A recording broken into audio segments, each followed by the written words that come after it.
ამ ჩანაწერს თუ ხედავთ, ალბათ ამ მომენტისთვის დაკავებული ვარ. თუ მხოლოდ სუსი ხედავს ამ ჩანაწერს, ეს ამწუხაროა, მედი მქონდა რომ ეს ჩანაწერი მივიდოდა დანიშნულების ადგილას. არ აუშავს. ამ სათქმელს, რომელსაც ახლა ჩანაწერში ნახავთ, ბევრი ისედაც ამბობს. მინდა რომ რაღაც ასპექტებზე გავამახვილო ყურადღება. პროპაგანდა ბევრი მიმართულებით მუშაობს, ხო? და განსაკუთრებით ხას უსვამენ იმედის პროპაგანდას, რომელიც მოქალაქეებს აწმუნებს რაღაც სრულ აბსურდულ თეორიებს და სიმართლეს უბრალოდ ამახინჯებს. ანუ უბრალოდ თითქმის გამოწვეულ რაღაც რეალობაზე აყუდებს ამბავს და არწმუნებს მათ სრულ სიმართლეში. ეს ერთი ნაწილი, რომელზეც აქტიურად საუბარი მიდის. მეორე ნაწილი, რომელზეც ნაკლებად მსმენია ხოლმე, არ შეიძლება გამომჩა რაღაცა ამაზე საუბრობს. მაგრამ მეორე ნაწილი არის აქტიური მოქალაქეების მხრიდან პროპაგანდა, ირიბი პროპაგანდა. იმ აქტიური მოქალაქეების მხრიდან, რომლებიც იზიარებენ ჩვენს ბიზნესს, ის მონაწილეობდნენ ჩვენთან ერთად აქტიურად წინააღმდეგობაში. ეგრევე დავიდა. თუმცა შემდეგ რაღაც მიზეზების გამო გამოეთიშნა. როცა ესეთი აქტიური მონაწილეები ეთიშებიან წინააღმდეგობას, ეგ პრინციპში გასაკვირი არაფერი არ არის, ყველას არ შეუძლია, რა თქმა უნდა, ამდენი ხნით მონაწილეობის მიღება. როცა ჩვენ ეთიშებით წინააღმდეგობას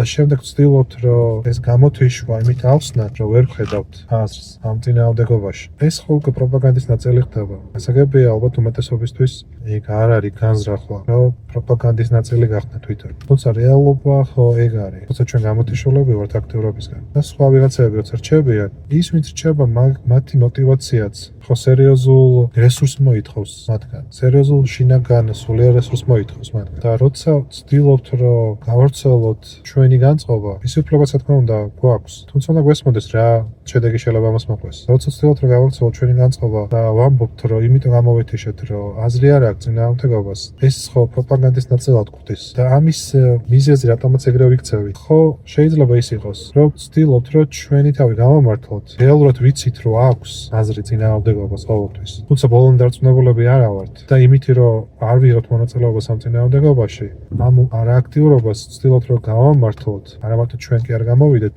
ცუდი ტიპები, ასე ვთქვათ, ხო? ვცდილობთ, რომ სხვაც გავხადოთ არააქტიური და რომ ჩვენ თავით ზოდ არ ვიგრძნოთ. ამას რა თქმა უნდა არ ვაკეთებთ ბევრი შეგნებულად, ან რაღაცა მიზნისთვის. რა თქმა უნდა იქნება ვინც ამას შეგნებულადაც აკეთებს. და ესეც ხდება პროპაგანდის ნაწილი. რეალურად არავინ ბოლომდე არ იცის, სად შეიძლება იყოს ამ რეჟიმის გარდატეხის მომენტი. და ამ მომენტამდე რეალურად არასდროს არ აჩვენებენ სისუსტეს. ბოლო წამამდე იქნებიან იმის დარწმუნებაში, რომ არაფერიც მათ არ ჭირთ. ყველაფერი წესრიგშია, ყველაფერი ჩვეულებრივად მიდის. ცხადია, აცდენელი იქნება რეალობას, თუმცა როცა ჩვენ სხვებს ვარწმუნებთ იმაში, რომ აზრი არ აქვს წინააღმდეგობას, ეს მხოლოდ მათ აძლიერებს და მათ ვაძლევთ мотиваციას, რეჟიმს ვაძლევთ мотиваციას, რომ არ დანებდნენ და გააგრძელონ თავიანთი პირადი ინტერესებისთვის ქმედება.